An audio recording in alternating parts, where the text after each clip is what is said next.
When I was 14, I thought that Reddit was the equivalent to 4chan or the dark web. So whenever I had a life-altering question, I did not turn to any of my friends or family because most of the time the problems were about them. I turned to the internet, particularly one website called Quora.com. If you don't know exactly what Quora.com is, it's basically the red version of Yahoo Answers. Like, someone asks a question and a bunch of people answer it. It's a pretty straightforward concept. So when I was done searching up how do I know if my parents secretly hate me and why do the people I love most always leave, you know what? That was really depressing to say out loud, actually. I was an emotionally complicated 8th grader. It also didn't help that Harambe died that same year, so it was a sensitive time for everybody. After I was done searching up a horrifically sad question that would probably put me on a suicide watch list, I would see the most out-of-pocket questions pop up as a suggested post. I mean, I can't act too surprised because I was also looking at some pretty fucked up questions, but it wasn't as bad as the ones that I would see unprovoked. Like, I wasn't that bad. So it's been years since I've logged into my Quora account because I've learned to channel my negative emotions through productive outlets instead of wallowing my sorrows and jerking off to my own sadness. But recently, I decided to cyberstalk the place a bit to see if the website was just as weird as it was 6 years ago. And the first question I saw when I went to my homepage was, my husband sent my 7-year-old stepson to boarding school because I dislike him. However, he comes back for a month during vacation. How can I limit his vacation time as much as possible? So far, off to a great start. I cannot tell if Quora is like this in general or if my account is just far too deep into the madness of that hellhole with no chance of escape. So I actually decided to make a fresh new account to see if my feed was any different. When I was making the account, they told me right off the bat that I had to follow 5 topics and they would curate my feed based off of the ones that I chose. Yeah, so I picked music, book recommendations, fashion and style, and like 2 other ones that I honestly don't remember because I have the memory of a goldfish. People say that goldfish only remember things for like 3 seconds, but apparently it's longer than that. So I feel cheated, defeated, and mistreated by literally everybody because everyone was saying that and you were all collectively wrong. That's why I have trust issues. It doesn't matter what the other 2 topics I chose were because on my brand new feed, the first question I got was, my 19-year-old son just moved out, bought a new phone, and a new car. I am very angry. I want to take his car, house, and phone away permanently. How else should I punish him? I promise that the other 2 topics that I picked had nothing to do with horrific parenting, yet those are half the questions that I saw on the damn website. So yeah, pretty awful, right? So yeah, over the years, Quora has become this hub for deranged parents trying to justify their morally wrong and borderline illegal actions towards their children. It's kind of like the Am I the Asshole subreddit, but the answer is always yes. God, yes. It's a miracle that you still have custody over your children. Thankfully, the people who respond to these weird questions actually have mastered the lost art form that most people would call empathy and use said empathy to call out these shitty people. My 6-year-old son passed away a few days ago and my husband keeps whining about it. How do I make him toughen up and get over it? I actually recommend divorcing him. Yes, seriously. He has enough problems with his grief and does not need to be married to someone who appears to be a sociopathic bitch. And if you meant what you said in your question, that is precisely what you are. If you did not mean it, then you must be a troll. For those of us who are neither sociopathic nor trolling, everyone grieves differently. Amen, sister. Put that shit on a t-shirt. That would be a very wordy t-shirt, but nonetheless, shorten it up and put it on a t-shirt. But I'm glad that this person brought up the trolling thing because there's an overwhelming number of weird ass questions on this website, and it's actually kind of unbelievable that this many people could be this horrible and all coincidentally congregate on one website. So when I scrolled down a bit on this exact question or thread or whatever, I found a section for related questions. Guess what I found? It's the same damn question, but with a few different details. It's like that meme from 2014 that says, when you let someone copy your homework, but you tell them to change up the answers. Blatant plagiarism. That could get you kicked out of school. For the record, I am a naive internet user that takes a lot of memes at face value. All right, I refuse to believe that somebody is lying to me unless it is blatantly obvious that they're trolling. You call it being gullible? I call it being entertained. I live in ignorant bliss most of the time and enjoy things for what they are. You know that picture of that dude cooking a big wave of fried rice. I did not know that was fake until like 2 days ago. Yeah, my little walnut brain liked seeing big rice. I'm not saying that you shouldn't critically consume media on the internet because there's a lot of misinformation out there. But also, why would you want to ruin big rice? Your life would be so much brighter if you just believed in big rice. Because there's so many bait questions on Quora,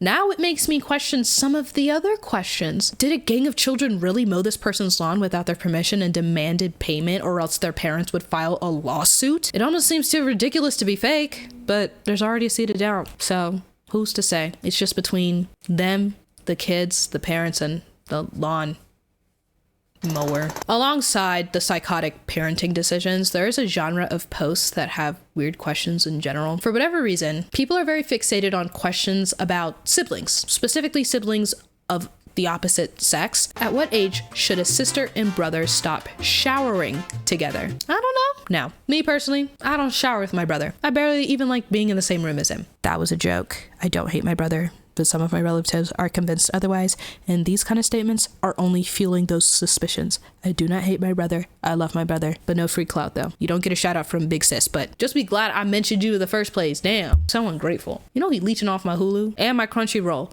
He messed up my Crunchyroll watch history. We watch different animes all the time. I'm peeking over his shoulder to see what anime he watching. I don't recognize a single character on the screen. Fine, whatever, do what you want. But the second I give him my Crunchyroll login, suddenly we watching the same shows. He fucked up my Hero Academia like watch history thingy majiggy because he's like watching it over top of me. Now I don't even remember which episode I left off on because he watching it too now. All of a sudden he cares about Deku. All of a sudden he cares about One for All and All for One. And then he over here watching Blue Lock, which has been in my watch list for like a minute now. I just haven't gotten around to it, but like it's been in my watch list for a minute, and now all of a sudden here he goes waltzing in, messing up with my Chainsaw Man. Since when did he like Chainsaw Man? Chainsaw Man's my thing. Rant over. Don't hate my brother. I just had to get that off my chest. If you were past the age of 5 and you shower with your siblings, full disclosure, I really don't care. The only reason why I would be disturbed by it would be because I cannot imagine doing something like that beyond the age of 4. You know, trying to put myself in other people's shoes, seeing where they're coming from. I would rather not be wearing those whack ass Skechers of theirs. I do not want to be walking in their shoes. I'ma just let y'all have that. I'ma keep it pushing. I've heard stories of grown ass adults showering with their grown ass siblings. I may find that very weird, but at the same time, I ain't gonna tell you what to do. Do what you want. It's not like those people are telling everybody that they should be showering with their relatives. They're not pushing some agenda. They're just doing what they're doing. And that's fine. As long as y'all are happy, but not too happy, do what you want. You know, I feel like the concept of being indifferent about something or just minding your own business and not inserting your opinion on every little thing ever, I feel like people just forgot that that was an option. And I'm here to tell you that has always been an option. And quite frankly, a lot of y'all need to start doing that because some of y'all are annoying. No offense. Actually, pause. Full offense. Some of y'all are annoying. Anyway, I know I'm annoying, but some of y'all are annoying and don't know that you're annoying. And I'm here to tell you, you're annoying. If you want to shower with your sibling, do that. Don't just leave me out of it. Now, with that being said, I know the people who kiki in my Discord server. I know the people who show up to my streams. A lot of people who watch my content are willfully obtuse, dense meatheads. And I mean that in the nicest way possible. I love y'all non-parasocially, but y'all have selective hearing. I'm gonna have to say it, and I've told y'all this before, but here I am, I gotta say it again. Y'all got selective hearing. Y'all heard me go on that whole rant, and I'm bet that the only thing that you heard was, so what you're saying is you want to shower with your sibling? No, I never said that. And if you spread a lie like that, I will fucking come for you. No, I'm serious though. Like, I never said that because I know how you bitches are trying to make me look like a weirdo. I said I don't care if other people do it. I'm not saying that I'm doing it. I said I don't care that other people are doing it. And I'm making that very clear because I don't want that reputation on my back for the rest of my career. And I bet a few of you, even after I say that, I bet a few of you are still convinced. And you know what? I can't help you. Listen, English class taught you all about context clues and comprehension of media and information. Critical thinking. That was the phrase I was trying to think of. Critical thinking skills. It's a lost art form.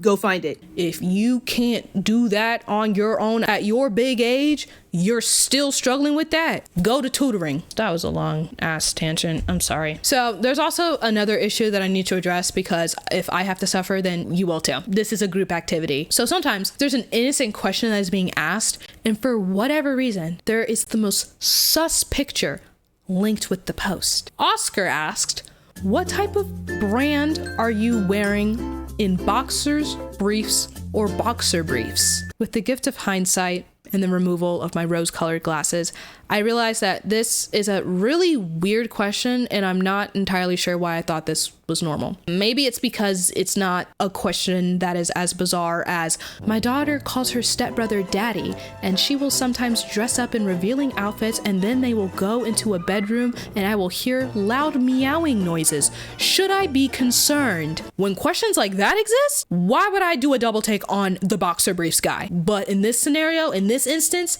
unfortunately, I did do a double take, because alongside the boxers question, Oscar decided to be generous by not only answering the question, but also showing a picture of the boxers he was wearing. And unfortunately, the boxers were not the only thing that was visible in that photo. You know, I find that unwanted dick pics are more sinister when you can't actually see the dick. Just seeing the outline makes you leave it up to your imagination to concoct the most vivid imagery of what is behind the thin fabric. And everybody knows that your imagination is always a million times worse than the actual thing. You know, this concept was actually explored in an episode of The Amazing World of Gumball. Please stand by for a quick semi-niche cartoon reference that I have to explain in this video, even though you probably don't care. So one of the bullies in the show, her name is Jamie. She threatens people by saying stuff like, "You, me, a pair of scissors, a broomstick, and a jar of pickles." Later in that episode, Jamie admits that she doesn't even know what she'd do with any of the objects that she's listed, because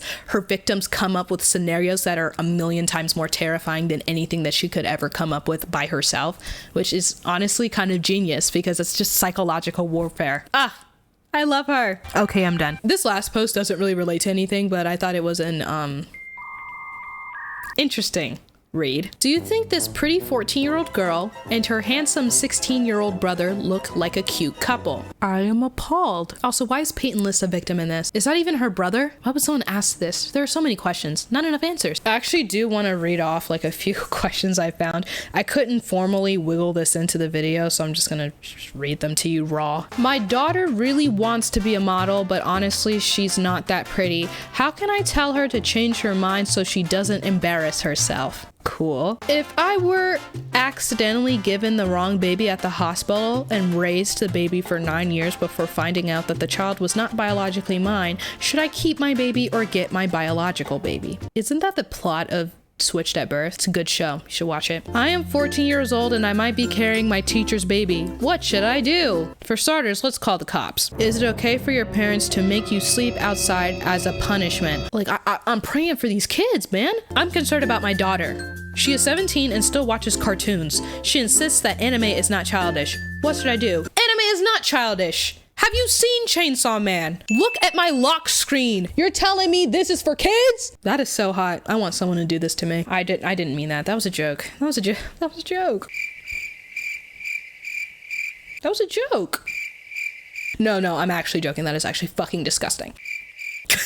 "What should I do if my neighbor has a camera in his roof that is pointed into my daughter's bedroom? I've asked him to move it, but he refuses. Should I call the cops?" Call the cops, but also invest in some blinds and curtains. "My 35-year-old son beat me with a hammer after not making him lunch, and my friend found out. I'm scared she will tell someone. How do I protect him? I have a good son." No, you don't! Ooh, another showering question. At what age should a sister and brother stop showering together? I'm not answering this. I'm out. Thank you for watching the video. I appreciate it. You are so cool and you're so hot and sexy. If you liked the video, like the video. I don't care. If you want to subscribe, then please subscribe or don't. I don't care. All my social medias are down below if you would like to follow me elsewhere. Thanks. You can go now. Okay, be honest. Did I look short in this entire video? I was kind of slouching. Jesus. Damn.